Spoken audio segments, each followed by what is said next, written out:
ನಡಿ, ಈಗ ಶುರು ಮಾಡೋಣ. ಕೇಸರಿಯಿಂದ ಮನೋಲ್ಲಾಸ ಮನಸ್ಸು ಮತ್ತೇರಿ ಕುಣಿದಾಡಿದೆ ನೋಡು, ಮನಸ್ಸು ಮತ್ತೇರಿ ಕುಣಿದಾಡಿದೆ ನೋಡು. ಕ್ಷಣ ಕ್ಷಣವೂ ಆಚರಿಸಿ ಕೇಸರಿ ಹಬ್ಬ. ವಿಮಲ್, ಬಾಯಲ್ಲಿ ಹೇಳಿ ಕೇಸರಿ. ಲೆಕ್ಕಾಧಿಕಾರಿಗಳಿಂದ ನಡೀತಾ ಇದೆನಾ ಅಥವಾ ಎಮ್ ಡಿ ಕಡೆಯಿಂದ ನಡೀತಾ ಇದೆನಾ ಅಥವಾ ಇನ್ನಿತರ ಯಾರಾದರೂ ಕೈವಾಡಿದೆನಾ ಅದನ್ನೆಲ್ಲ ಕೂಡ ಈಗಾಗಲೇ ಕೂಡ CID ಗಮನಕ್ಕೆ ತೆಗೆದುಕೊಂಡು ಬಂದಿದ್ದೀವಿ. ಈಗಾಗಲೇ ಕೂಡ ಅವರ ತನಿಖೆಯನ್ನು ಕೂಡ ಶುರು ಮಾಡಿದ್ವಿ.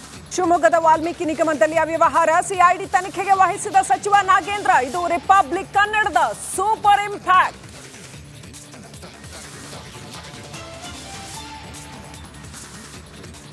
ಚಂದ್ರಶೇಖರಯ್ಯ ಸಾವಿನ ಸುತ್ತ ಅನುಮಾನದ ಹುತ್ತ. ಆತ್ಮಹತ್ಯೆ ಸಂಬಂಧ 3 ವಿರುದ್ಧ FIR.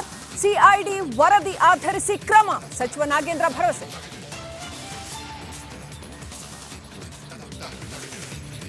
ಹಿಂದೂ ಯುವಕರ ಮೇಲಿನ ಹಲ್ಲೆಗೆ ಬೇಳೂರು ಉದ್ವಿಗ್ನ. ಪೊಲೀಸ್ ನಿರ್ಲಕ್ಷ್ಯದಿಂದಲೇ ಹಲ್ಲೆಯ ಆರೋಪ. ಪೊಲೀಸ್ ಠಾಣೆ ಮುಂದೆ ಹೈ ಡ್ರಾಮಾ.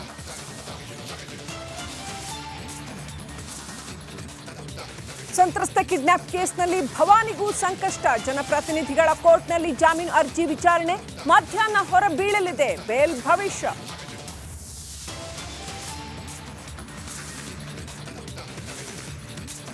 ಬೋರ್ವೆಲ್ ಲಾರಿ ಮೇಲೆ ಕಲ್ಲು ತೂರಾಟ. ಪುತ್ತೂರಿನ ಫ್ಯಾಕ್ಟರಿ ಬಳಿ ಘಟನೆ. 2 ಗುಂಪುಗಳ ವಿರುದ್ಧ ಪ್ರತ್ಯೇಕ ದೂರು.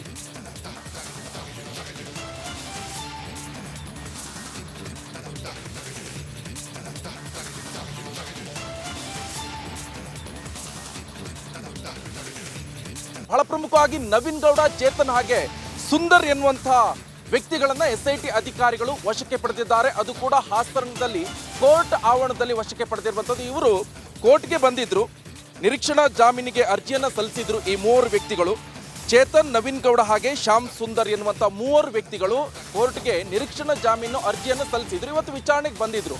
ಆ ಸಂದರ್ಭದಲ್ಲೇ SIT ಅಧಿಕಾರಿಗಳು ಮೂವರು ಆರೋಪಿಗಳನ್ನ ವಶಕ್ಕೆ ಪಡೆದಿದ್ದಾರೆ. ಇದು ಹಾಸನದಲ್ಲಿ ನಡೆದಿರುವಂತಹ ಘಟನೆ. ಹಾಸನದಲ್ಲಿ ಪ್ರಜ್ವಲ್ ಪೆಂಡ್ರೈವ್ ವಿಚಾರಕ್ಕೆ ಸಂಬಂಧಪಟ್ಟಂತೆ ನವೀನ್ ಗೌಡ ಸೋಷಿಯಲ್ ಮೀಡಿಯಾದಲ್ಲಿ ಈ ವಿಡಿಯೋಗಳನ್ನು ಅಪ್ಲೋಡ್ ಮಾಡಿದ್ದಾನೆ, ಪೆಂಡ್ರೈವ್ ಅನ್ನ ಹಂಚಿದ್ದಾನೆ ಎನ್ನುವಂಥದ್ದು ಕೂಡ ಆರೋಪವನ್ನು ಎದುರಿಸಿದ್ದಾನೆ. ಇನ್ನೊಂದು ಕಡೆ ಚೇತನ್ ಕೂಡ ಅದೇ ಆರೋಪವನ್ನು ಎದುರಿಸ್ತಾ ಇದ್ದಾರೆ. ಶ್ಯಾಮ್ ಸುಂದರ್ ಕೂಡ ಪೆಂಡ್ರೈವ್ ಅನ್ನ ಹಂಚಿದ್ದಾರೆ ಎನ್ನುವಂಥ ಆರೋಪದಡಿ ಇವರು 3 ಜನರನ್ನ ಈಗ SIT ಅಧಿಕಾರಿಗಳು ಬಂಧಿಸಿದ್ದಾರೆ, ವಶಕ್ಕೆ ಪಡೆದಿದ್ದಾರೆ. ಇನ್ನೇನು ಕೆಲವೇ ಕ್ಷಣದಲ್ಲಿ ವಿಚಾರಣೆ ನಡೆಸುವಂಥ ಎಲ್ಲ ಸಾಧ್ಯತೆಗಳು ಕೂಡ ಇರುವಂಥದ್ದು. ಅದು ಕೂಡ ಕೋರ್ಟ್ ಆವರಣದಲ್ಲಿ ಇವರು ನಿರೀಕ್ಷಣಾ ಜಾಮೀನಿಗೆ ಅರ್ಜಿಯನ್ನು ಸಲ್ಲಿಸಿದ್ರು. ಎನಿ ಮೂಮೆಂಟ್ ಇವರು ಅರೆಸ್ಟ್ ಆಗ್ತಾ ಇದ್ರು. SIT ಅಧಿಕಾರಿಗಳು ಕೂಡ ಒಂದು ನೋಟಿಸ್ ಅನ್ನು ಇಶ್ಯೂ ಮಾಡಿದ್ರು, ವಿಚಾರಣೆಗೆ ಹಾಜರು ಆಗ್ಬೇಕಂತ. ಆದ್ರೆ ಈ 3 ಇಷ್ಟು ದಿವಸ ತಲೆಮರೆಸ್ಕೊಂಡಿದ್ರು. ಆದ್ರೆ ತಲೆಮರೆಸ್ಕೊಂಡು ಇವ್ರು ಏನ್ ಮಾಡಿದ್ರು ಅಂತ ಹೇಳಿದ್ರೆ ಕೋರ್ಟ್ಗೆ ನಿರೀಕ್ಷಣಾ ಜಾಮೀನು ಅರ್ಜಿಯನ್ನ ಸಲ್ಲಿಸಿದ್ರು. ಇವತ್ತು ವಿಚಾರಣೆಗೆ ಅಂತ ಬಂದಿದ್ರು. ಆ